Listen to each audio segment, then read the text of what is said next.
یہ ہم میں سے کوئی ہے جو اس کا جواب دے سکتا ہے؟ میں علماء کی بات نہیں کر رہا ہوں، میں جو ممبر پر جلوہ افروز ہے ان کی بزرگوں کی بات نہیں کرتا. اس کی وجہ یہ ہے سوال پوچھنے والا ہماری جماعت کے علماء کے پاس نہیں آتا، وہ ہماری جماعت کے جوہلا کو تلاش کرتا ہے. اس کو گیان دینے کے لیے عالم نہیں چاہیے، اس کو گیان دینے کے لیے رسم و رواج والا سننی چاہیے. اگر کل کوئی ہم سے پوچھے کہ کھانا سامنے رکھ کر فاتحہ کرنا کہاں سے ثابت ہے، ہم میں سے کتنے لوگ ہیں جو اس سوال کا جواب دے دیں گے؟ ہم سے اگر کوئی پوچھے مزار پر جا کر چادر چڑھانا یہ بخاری اور مسلم میں کہاں لکھا ہے، ہم میں سے کتنے لوگ ہیں جو اس کا جواب دے دیں گے؟ ہم سے کوئی پوچھے کھڑے ہو کر صلاۃ و سلام پڑھنا یہ کہاں سے ثابت ہے، ہم میں کتنے ہیں جو اس کا جواب دے دیں گے؟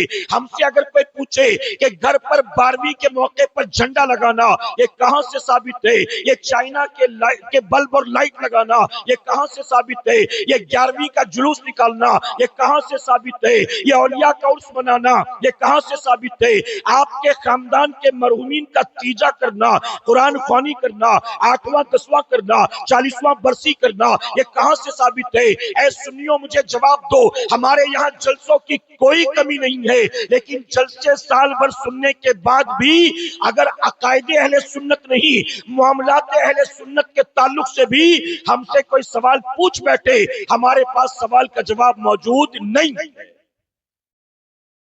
آپ جانتے ہیں آج مسلمانوں کی پوزیشن کیا ہے؟ ایک اسلامک آرگنائزیشن نے انڈین مسلمز کے اوپر ایک سروے کیا. اسلامک آرگنائزیشن نے انڈین مسلمز پر ایک سروے کیا. ہندوستان میں کتنے مسلمان رہتے ہیں؟ 140 کروڑ ہندوستانیوں میں تقریباً 20 کروڑ 22 کروڑ 25 کروڑ 28 کروڑ مسلمان ہیں.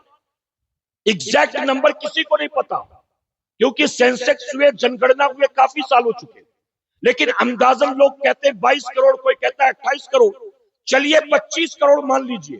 توجہ سے سنیے گا، 140 کروڑ ہندوستانیوں میں 25 کروڑ انڈین مسلمز پر ایک اسلامک آرگنائزیشن نے سروے کیا. اور جانتے سروے کی جو رپورٹ آئی، وہ سروے کی رپورٹ ہمارے اور آپ کے لیے شرم سے ڈوب مرنے والی ہے. اس سروے کی رپورٹ آئی کہ ہندوستان میں مور دین 60%، 60% سے زیادہ مسلمان ایسے ہیں جن کو پہلا کلمہ بھی نہیں آتا ہے. مور دین 60% مسلم کو پہلا کلمہ نہیں آتا. آپ ذرا سوچئے، شرم سے ڈوب مرنے کی بات نہیں ہے. ہمارے یہاں رسم و رواج کتنے ہو رہے ہیں، شادیوں میں کتنی رسمیں ہیں. ڈی جے نہیں بجے گا تو خاندان کے لوگ ناراض، اگر بارات کے آگے پٹاخہ نہیں پھوڑا تو چاچا ناراض، اگر بینڈ باجے کے ساتھ بارات نہیں گئے تو پھپھا ناراض، گھر کے لوگ ہی ناراض ہوتے. رت جگہ کرنا ہی پڑے گا، ہلدی مہندی کرنی پڑے گی، جوتا چرائی تو کرنا ہی پڑے گا، بینڈ باجا تو بجانا ہی پڑے گا، بارات کے آگے پٹاخہ تو پھوڑنا ہی پڑے گا. آپ بتائیے جن کا دین سے کوئی تعلق نہیں ہے، ہم نے ان کو دین سے زیادہ مضبوطی سے پکڑ رکھا ہے. جس کا دین سے کوئی تعلق نہیں ہے ہم نے اسی کو معاذ اللہ اصل دین سمجھ رکھا ہے، اور ہم یہ ساری چیزیں سختی سے عمل کرتے ہیں. لیکن میرے پیارے آقا کے پیروانوں، آپ مجھے دل پر ہاتھ رکھ کر جواب دیں. ایک لڑکی کی جب شادی ہوتی ہے، ایک لڑکے کی جب شادی ہوتی ہے، تو بیٹا یا بیٹی کی شادی میں ماں باپ کے کتنے ارمان ہوتے ہیں. پوری زندگی بھر کی کمائی لگا دی جاتی ہے، اوقات سے زیادہ مال خرچ کیا جاتا ہے. اپنے لڑکے یا لڑکی کی شادی کرنے کے لیے عمر بھر کی کمائی کو جھونک دیتے ہیں. طرح طرح کے کھانے بنائے جاتے ہیں، ڈیکوریشن کیا جاتا ہے، ویڈیو شوٹنگ والے کو بلایا جاتا ہے، ناچ گانے کی محفلیں کی جاتی ہے، ہلدی مہندی کا پروگرام کیا جاتا ہے. رت جگہ کے نام پر دولہے کی بھابھی، دولہے کی بہن، دولہے کی ماں ناچتی نظر آتی ہے.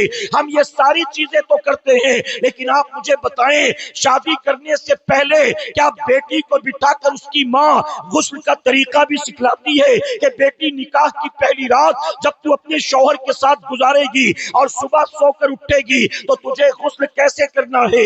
شادی میں لاکھوں روپے خرچ کر دیے گئے، رسم و رواج کے نام پر نہ جانے کتنا مال خرچ کیا گیا، لیکن شادی سے پہلے دلہن کو غسل کے فرائض نہیں بتائے جاتے ہیں. شادی سے پہلے دولہے کا باپ اپنے بیٹے کو بٹھا کر کیا بتاؤ بیوی کے حقوق بتاتا ہے، بیٹا شادی کے بعد تجھ پر ذمہ داری تیری بیوی کی ہے، اللہ اور اس کے رسول نے تجھ پر تیری بیوی کا یہ حق رکھا ہے۔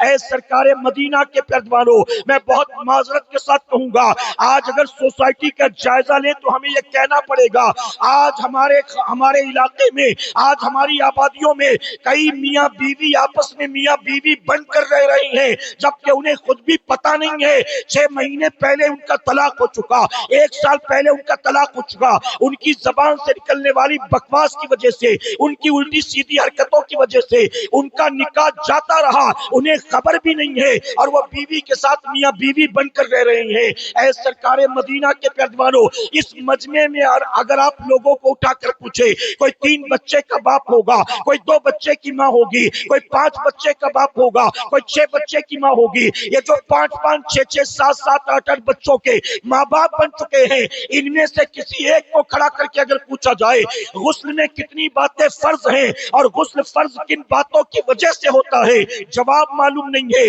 اگر کسی ایک کو کھڑا کر کے پوچھا جائے تم پر اللہ نے تمہاری اولاد کا کیا حق رکھا ہے، ہم 4 5 بچوں کے باپ بن گئے، ہمیں اولاد کا حق ہی نہیں معلوم ہے، ہم شادی کر کے شوہر تو بن گئے، ہمیں بیوی کا حق ہی نہیں معلوم ہے، ہم خود جوان بیٹے بن گئے، ہمیں ماں باپ کا حق ہی نہیں معلوم ہے۔ اے سرکار مدینہ کے پیروانوں، اس وقت مسلم معاشرے میں یہ بات میں پورے ہندوستان میں کہہ رہا ہوں، اس وقت ہماری سوسائٹی میں سب سے زیادہ تیزی کے ساتھ 2 برائیاں پھیل رہی ہیں، اور وہ 2 برائیاں کون سی ہے؟ ایسے تو سینکڑوں برائیاں ہیں، جھوٹ بولنا ہمارے یہاں عام ہے، غیبت کرنا ہمارے یہاں عام ہے، نماز چھوڑنا ہمارے یہاں عام ہے، جمعہ کی 2 رکعت جس امام کے پیچھے پڑھتے ہیں پورے ہفتے اسی امام کو گالیاں دیتے ہیں، ہمارے یہاں یہ چیز عام ہو چکی ہے۔ اے سرکار مدینہ کے پیروانوں، یہ ساری چیزیں ہماری سوسائٹی میں عام ہے، اس کے علاوہ 2 برائیاں اس وقت بہت تیزی سے ہماری سوسائٹی میں پھیل رہی ہیں، اور جانتے ہیں وہ 2 برائیاں کون سی ہے؟ آپ بیٹھے رہیں، کیوں خامخواہ پریشان ہو رہے ہیں؟ ابھی کوئی نہیں آیا ہے، ابھی کوئی نہیں آیا، یہ خامخواہ ڈسٹرب کرنے والے ایلیمنٹس پتہ نہیں کہاں سے آ جاتے ہیں۔ تھے کمیٹی کے انہوں نے دوڑا ہے تب لوگ اٹھے ہیں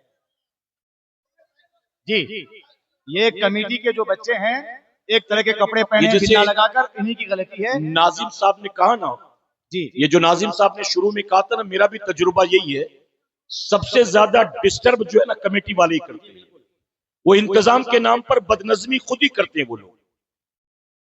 اب میں بھی آ رہا تھا، میں خاموشی سے آ جاتا، لیکن یہی دوڑ دوڑ کے دھکے مار رہے تھے، ورنہ اگر آپ ہنگامہ نہیں کریں تو آدمی چپ چاپ آ سکتا ہے، لوگ ڈسٹرب نہیں کرتے۔ بالکل صحیح، آپ ہنگامہ بپا کریں گے تو لوگ ڈسٹرب ہوتے ہیں، سمجھے؟ بالکل، ورنہ اگر چپ چاپ گاڑی سے اتر کر آئے نا، میں جانتا ہوں کوئی ڈسٹرب نہیں کرتا ہے، میں نے دیکھا ہے۔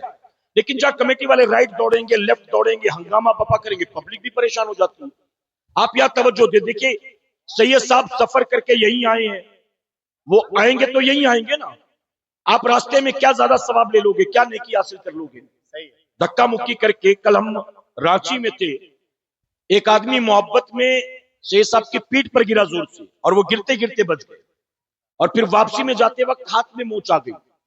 یہ محبت ہے کوئی؟ یہ اہل بیت کی یا سادات کی محبت ہے کوئی؟ آپ جس سے محبت کرتے ہو بتائیے، اس کو دھکا مارتے ہو، ابا کو بھی دھکا مارتے ہو، بیٹے کو بھی پٹک دیتے ہو، کرتے ہو یہ سب، بیوی کے ساتھ ایسا سلوک کرتے ہو، یہ کیسی محبت ہے؟ آپ علماء کے ساتھ، سادات کے ساتھ، آپ حفاظ اکرام کے ساتھ ایسا کرتے ہیں، یہ مناسب نہیں ہے، بلکہ اس سے گناہ ہوتا ہے، اس سے گناہ ہوتا ہے، کسی مومن کی دل آزاری سے، تکلیف پہنچانے سے گناہ ہے۔ توجہ ہے آپ کی؟ درود شریف پڑھیں آپ یہاں، اللہم صلی علی محمد وآلہ الف الف مرہ۔ جو میں عرض کر رہا تھا اس کو سنیں آپ، صلی اللہ تعالی علیہ وسلم، آپ خود اس کی تائید کریں گے۔ سینکڑوں برائیاں ہماری سوسائٹی میں ہیں، لیکن سینکڑوں برائیوں کے ساتھ اس وقت ہمارے مسلم معاشرے میں، مسلم سماج میں 2 برائی سب سے زیادہ تیزی سے پھیل رہی ہے، اور وہ 2 برائی کون سی ہے؟ ایک تو مسلمان نوجوان نشے کی طرف جا رہا ہے، قوم مسلم کا جوان شراب پیتا ہے، چرس چلم گانجا لے رہا ہے، ایم ڈی کوریکس وائٹنر لیتا ہے، براؤن شوگر ہیروئن بٹن لیتا ہے، ہر آدمی اپنی اوقات کے مطابق، اپنے شوق کے مطابق نشہ کرتا ہے۔ قوم مسلم کا نوجوان نشے کی طرف تیزی سے بڑھ رہا ہے. میرا جہاں کہیں جانا ہوا، موقع 12ویں شریف کا ہو، 11ویں شریف کا ہو، 6ٹھی شریف کا ہو، ماہ محرم ہو، ہر محفل میں کہا جاتا ہے حضرت نشے پر بولیے. میلاد کی محفل میں کہتے ہیں نشے پر بولیے. غوث اعظم کے نام پر محفل سجی، کہتے ہیں نشے پر بولیے.